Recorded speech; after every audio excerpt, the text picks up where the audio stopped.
Ladies and gentlemen, the story you are about to see is true. The names have been changed to protect the innocent.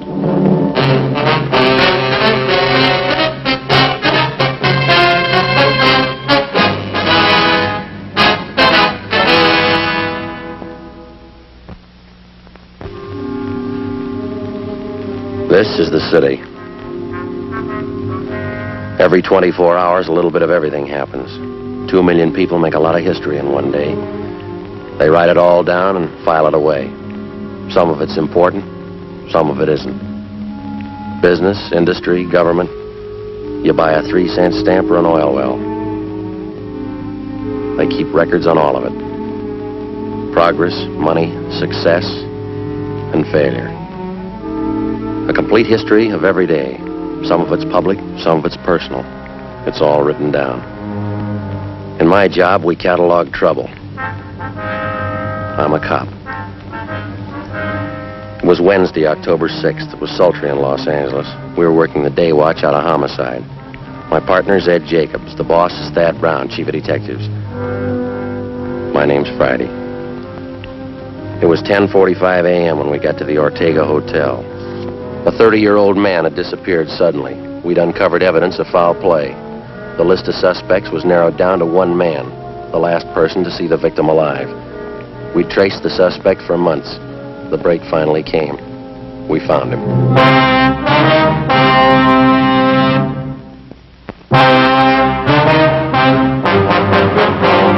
Taking his time, isn't he? Yeah, you want to try it again? Yeah, all right. Yeah? Police officers, your name Henry Ross? Computer. Get it, Ed. Watch it, Ed.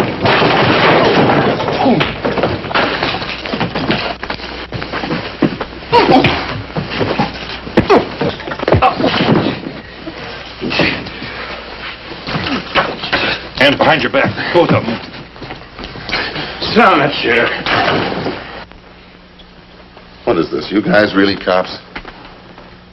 No fooling, are you cops? I thought you were faking. I showed you my card at the door. Yeah, I thought you were faking. That's the truth.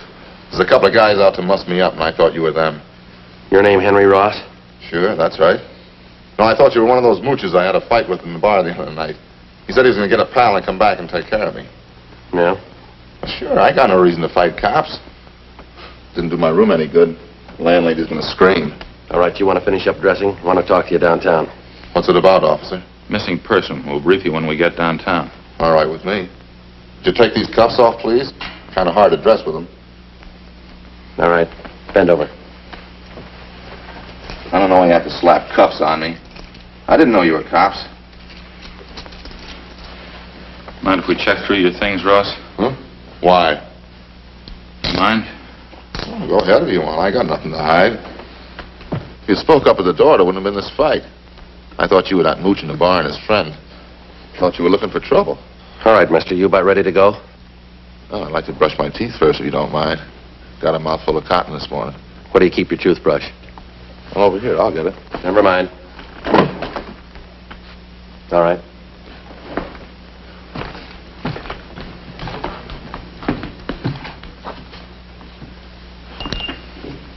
Can you turn on the water tap? You can make out. Nothing, Joe. Pretty clean. Of course I'm clean. I'm on some toothpaste. What'd you expect?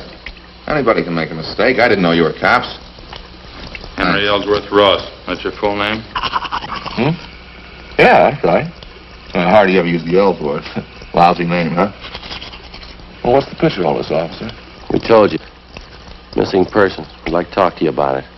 Don't think I can help you. Nobody I know's missing. How about Paul Davis? Davis? Yeah, I knew it, Davis. Don't know if his name was Paul, though. Have been gone a long time, this guy, Davis? Yeah, that's right.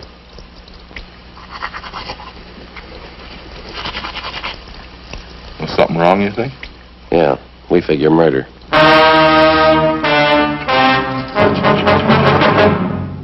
After going over his room thoroughly, we took Henry Ellsworth Ross back to the city hall to the interrogation room. He was a longshoreman by trade. Among his friends and acquaintances, he was known as a heavy drinker and a man with a violent temper.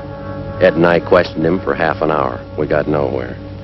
I'll tell you the truth. I just don't know what you're getting at. I think I knew a guy named Davis, and that's about as far as it goes. You sure that's all you have to tell us? Of course I'm sure. Well, look, I got a right to a lawyer if you're going to stand there and throw a lot of charges at me. We're not throwing charges at you, Henry. We got a missing persons case. Like to have you cooperate. That's about it. Well, yeah, I'd like to, but I can't. Paul Davis. Just a name to me. Maybe I know him. I don't know. You got that report there, Ed? Yeah. That's it. Thank you.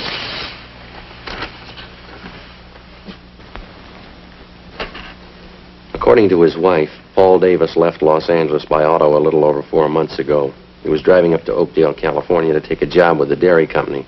He never got there. He's been missing ever since. And what's the pitch? Well, all we've been able to find is Davis's car. 36 Ford Coupe. 7 Tom 7972. Was sold a month ago up in Lodi, California, but Davis didn't sell it. A man by the name of Carter signed the pink slip at the time of sale. Henry Carter. Sorry, it doesn't mean anything to me. Well, this Carter made it look like Paul Davis had signed the Ford over to him. We checked it out. Davis's signature was forged. That's all. Supposed to have something to do with me? Did you ever use the name Henry Carter? Of course not. Ross, that's the only name I go by. You never had your name changed? No. You never used an alias? I told you no. Wonder if you'd mind taking a look at this here. Well, what's it got to do with me? That's the pink slip to Paul Davis's car, Henry. Now, these signatures on the back, transfer of ownership, you recognize either one of them? Paul Davis and Henry H. Carter. Well, just names to me. Why, am I supposed to recognize something? Should, yeah. Why? The signatures are both in your handwriting. How about it, Henry? How about what? I don't know what you're talking about. You trying to give me the treatment? What's it all about? We're trying to locate Paul Davis. I'm not even sure I know the guy. Now, look, I think you better level, Henry. Our handwriting man checked both the signatures. It's your writing. Well, maybe better get a new handwriting, man. I never saw that slip, and I never wrote those signatures. Anybody can copy handwriting. I got something else for you here. I'd like to have you check it over, Ross, see if you can identify it. What is it? It's a letter. Take a look at it. Mean anything to you? No, nothing. Hope you're not going to tell me that's my handwriting. That's what the report says. That's crazy. I never wrote like that in my life. All the writing characteristics match up, same as the signatures on the pink slip. All right, maybe they are the same. I didn't write one, though. I never wrote like that in my life.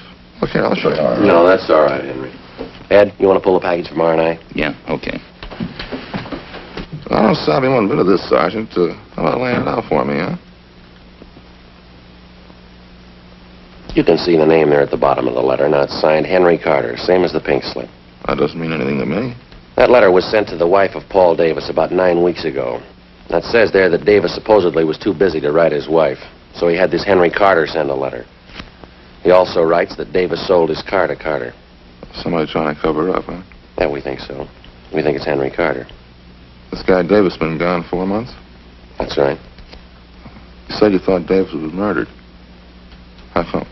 Just an idea. Oh. 8 men have disappeared from around here in the last 14 months, just like Davis. 6 more up in the San Joaquin Valley, same way. They took off alone on auto trips. Never seen again, not a trace of them. Here you go, Joe. Yeah, thanks. We've got your record here, Henry, from Baton Rouge. We sent to Sheriff Clemens for it. Well, look, do we have to drag all that out again? It's past. There's just one thing we had to check out, Henry.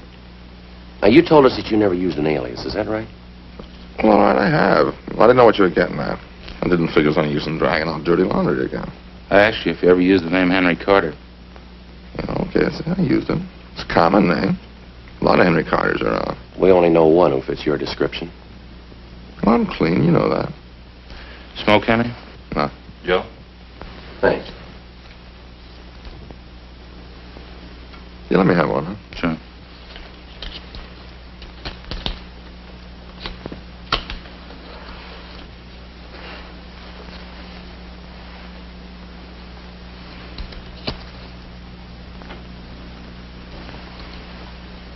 Henry, we rode this thing for 4 months all over the state, and I'll tell you what we got. We'll let you make up your own mind. It's not my writing. On June 4th, Paul Davis left Los Angeles in his car, headed up for Oakdale. Late in the afternoon, he stopped for gas at a service station just beyond San Fernando. The attendant says a man was with Davis. You fit that man's description, Henry. Yeah? I seen monks like that in court. They get on the stand, they can't even remember their name. A couple others. You and Davis stopped for a hamburger just outside of Gorman. There's a man there. He remembers you, too. You stopped again in Bakersfield, picked up a quart of oil for the car. You and Davis had a Coke. That's the last time he was seen alive. That makes me a killer, huh? A month after that, the pink slip of Davis's car came through DMV up in Sacramento. That was for the transfer of ownership from Davis to Henry Carter, both in your handwriting. A couple of weeks later, Mrs. Davis got that letter. A month ago, Davis's car was sold to a dealer up in Lodi. Yeah? We found the dealer. Ross showed him your mugshot. He says you sold him the car. That all? No, that's just the main part. There's more. We've been on the road a lot. We followed you from here to Sacramento and back, Henry. Every stop, every detour. Took us a long time. Yeah, guess it did. What do you say, Ross? Nothing. All right. Any way you want it, Henry. Yeah, I guess you worked hard on it, huh? All over the state. That's right. Must be pretty hot up in the valley. Summertime. Dusty, huh? We made out. I've never been up in the valley in summer. Too hot for me. We got people who saw you up there. Yeah, what's it prove? 10 people, some handwriting samples. You can't build a case on that. You know that, don't you? We're gonna try. You think I murdered Davis? You, Sergeant? Yeah? You think I murdered those other guys, too, huh? Oh, what was it, 10 or 12 of them? We're asking about Davis. You think I killed him? Well, tell me the truth, do you? You think I murdered Davis? Yeah, I think you did, Henry. Uh-huh. And you know as well as I do there's only one way to prove it. Yeah? Find his body. 1:15 p.m. Ed and I took Henry Ross out and fed him some lunch. Then we took him back to the city hall to the interrogation room where we continued to question him. He was relaxed and he talked a great deal about everything but the disappearance of Paul Davis. He didn't seem anxious to get away. He made no demands for an attorney to represent him. He told us about different homicide cases that he'd read up on. He asked us about the 12 men who disappeared in the past months in the same manner Paul Davis had. Was there any trace of them at all? Did we have any leads? We finally got around to asking him if he'd submit to a lie detector test. He seemed taken by the idea and agreed to it almost immediately. We made up a list of key questions. Ed called Sergeant Berger and made arrangements for the test. At 5 p.m., we took the suspect to the 3rd floor of the old city jail where Sergeant Berger gave him the polygraph test. When it was over, we brought him back to the interrogation room. The questioning continued. Ross kept talking. We let him talk. 8 p.m. He was still going strong. You remember the Wilson case back in '34, don't you, Sergeant? Woman killed her whole family. Big case. You remember it? Yeah. Pretty tragic. That a hobby of yours, Henry? Collecting murder stories? No, I just read them. I remember them. Guess I can remember every murder case in the past 15 years. That's so. Well, sure, just about all of them. I guess it's kind of a hobby. I get a big kick out of it. Joe, see you, man? Yeah.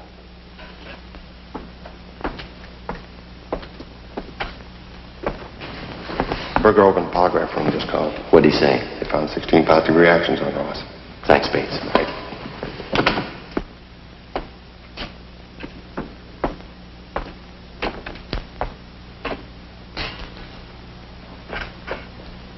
You know, there's one thing I get a real kick out of. These detective magazines, mystery stories, you know, the way they make out the murderer. How do you mean? Well, you know, they always build it into something big. Somebody's always killing somebody else for $1 million or maybe over some woman, some beautiful woman. Same with the movies. That's where they get it all mixed up. I don't think I follow you, Henry. Sure you do. Every time some guy writes a murder story, he's got to build up a big reason for the killing.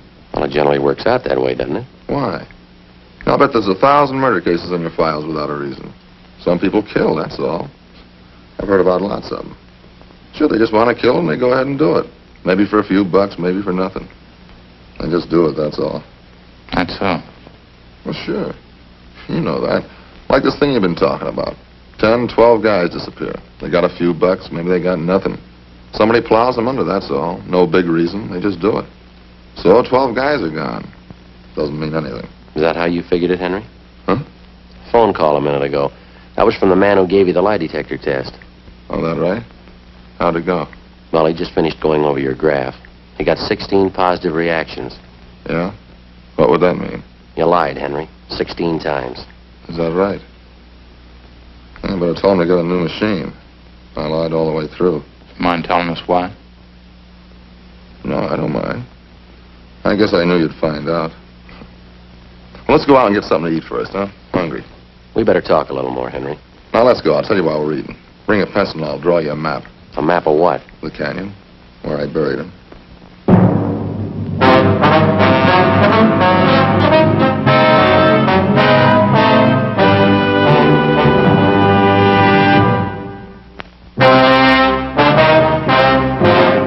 Ed and I took Henry Ross out to get him something to eat. At his request, we went to Helga's health shop. It was almost closing time.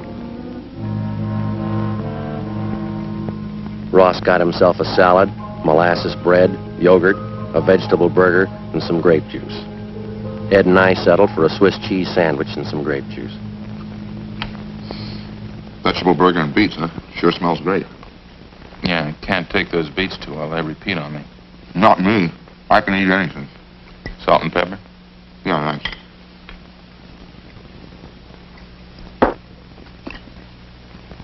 You know, I haven't eaten much today.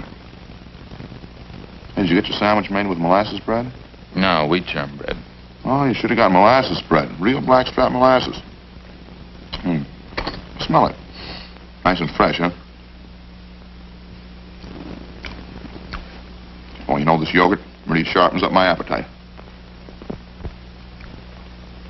Food tastes great, huh? Want some saccharin, Joe? Yeah, thanks. We brought a pencil along, Ross. Want us to start making notes? Good time as any, I guess.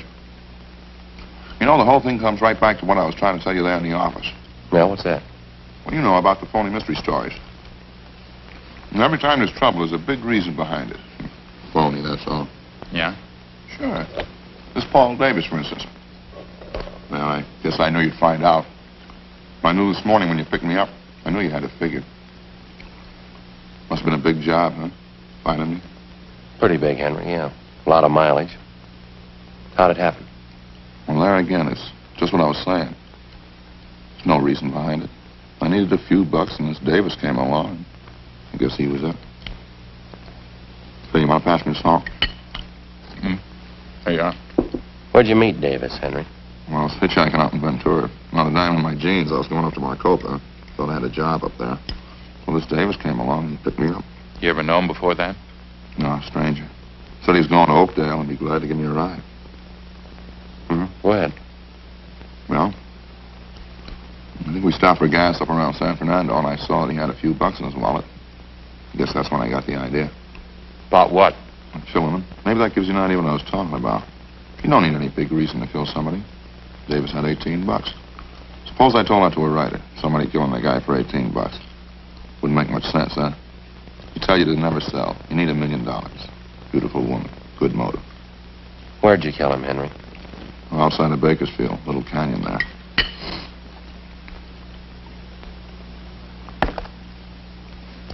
And picked up a fifth of sherry in Bakersfield, and I got Davis to drink some on the way. Say, would you pass the salt again? Yeah. Here you are. Lettuce is no good without a lot of salt. How'd you kill Davis, Henry? Funny thing. He drank some of the wine and got a little sleepy. That was just outside of Bakersfield, and it was dark by that time.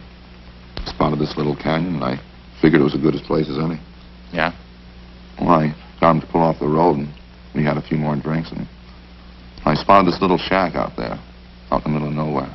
Exactly where was this, Henry? Well, I can show you. Maybe 2 miles north of Bakersfield.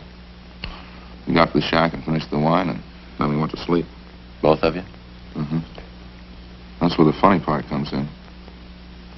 Well, I guess I killed Davis, all right, but I didn't mean it. Oh, get a whiff of that, will you? I think those monks would figure out some other time to clean up except when people are eating. They'll be through in a minute. How do you mean, Henry, you didn't mean to kill him? You already told us you had the idea. Sure, I had the idea. Well, let me explain it, then. Well, we both went to sleep in this shack, Davis and me. Guess that must have been about 9 o'clock that night. Just don't know what it was. Maybe the wine, I guess, and I started having nightmares. Huh? Yeah. Larry, this part sounds like a story, but it's the truth. I had all these dreams. I woke up, but they were still there. What's that? All the faces. That's all I could see. The air was full of faces. I guess I was really still asleep. Yeah, go ahead. Well, I picked up a 2x4 and started swinging at them. Faces. Funny thing, I knew every one of those faces. How do you mean? People I killed. There's only a dozen of them, really, but it seemed like there were hundreds of them. All around in the air. Grabbed a 2x4 and started swinging. I was cold and I was sweating at the same time. I kept swinging. Then I saw Davis. Swung hard. Kept swinging. He didn't even make a sound. Eyes closed. Kept swinging in his head. When I came to, there he was, lying on the floor. Seemed to take those other faces away. They didn't bother me after I killed Davis. What'd you do with him, Henry? Oh, I pulled him outside the shack, dug a hole, and buried him. Burned his clothes, took his car and money, and drove off. I'll show you if you like. Where I buried him, I mean. How about those other men, Ross? These faces you saw. Yeah, I wonder if I can get some more of that juice. Sure looks good. Oh, sure. Here, take mine. I haven't touched it. What about it, Ross, the other men? Well, I don't recall them too well. It's what you said in the office. 10 or 12 of them. A couple in Sacramento and the others down through the valley. Like I say, no big reason for killing any of them. Just happened that way, that's all. What'd you do with them, you remember? In general, yeah. There's one of them, though, that stands out. A guy by the name of Slattery. Some kind of salesman. A real crybaby. Where'd this happen? Only he picked me up in his car outside of Chowchilla. It was nighttime and he was feeling pretty good. I made him stop on the side road and hit him with a piece of angle iron. Cried like a baby. Buried him in the field. He was one of those faces I saw. Shows you how psychology works, huh? Yeah. What'd you do with his car? Slattery's, I mean.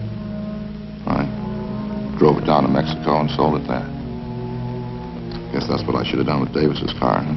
Those killings of yours, Henry. You got any more you want to tell us about? I told you already.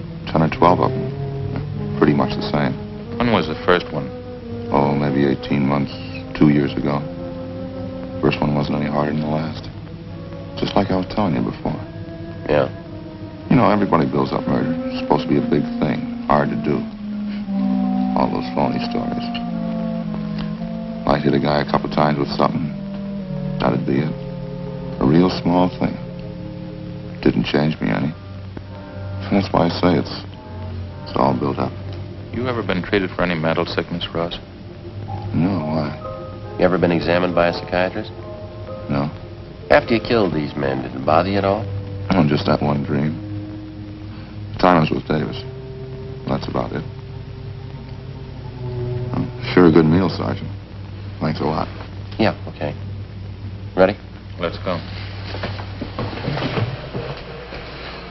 We go back to City Hall now, huh? Yeah. You ready to give us a statement now? All right. I had an idea you'd find me. I guess I always knew you'd find me. Yeah. Well, I guess I proved my point anyway. It's all built up. What is? Well, murder, killing somebody. Those phony stories, it's all built up. It's just cheap. You got it wrong, Henry. Huh? Wait till they read you the bill. Come on, let's go.